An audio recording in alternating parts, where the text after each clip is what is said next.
They shouldn't be called an ally. They don't deserve it. 4 days into the 1967 Six-Day War, these men witnessed and survived one of the most deadliest attacks on an American vessel by a close U.S. ally, Israel. The torpedo entered the ship right about here.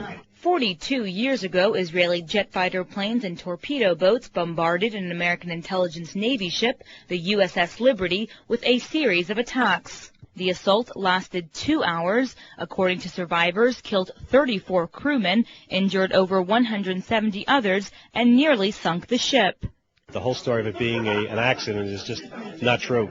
Although for decades the Israelis insist the incident was a case of friendly fire, the victims of the attack confirmed the Israelis were fully aware they were attacking an American ship. Israel claims that they were not flying a flag and that was a mistaken identity, but I know for myself that we were flying a flag. A lot of it we believe was covered up, that it was an intentional act by Israel to sink the ship with all hands, no survivors. Why do you think they would have bombed the ship? Their next plan was to attack the Golan Heights. So the troops they had on the Sinai now had to be moved to take the Golan Heights. The fact that the Israelis were massacring Egyptian troops, Egyptian prisoners of war.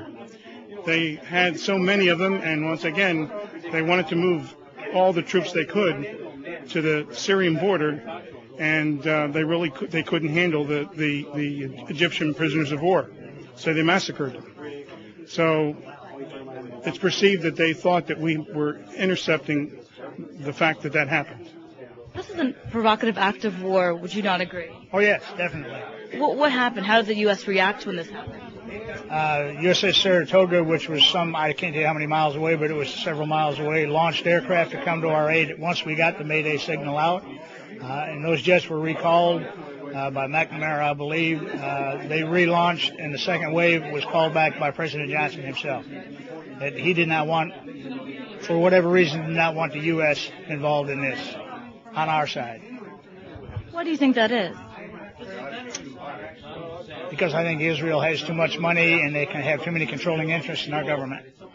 I know there was a conspiracy between our government and Israel at the time, so that's the reason why they didn't pursue it, and why the investigations and the interrogations were done and covered up because of the alliance between Israel and the United States, which I think is wrong. I don't care who they are.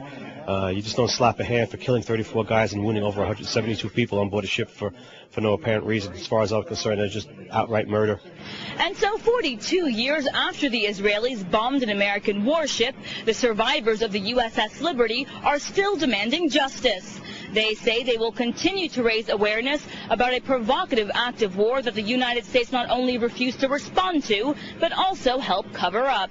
Jahan Hafiz, Press TV.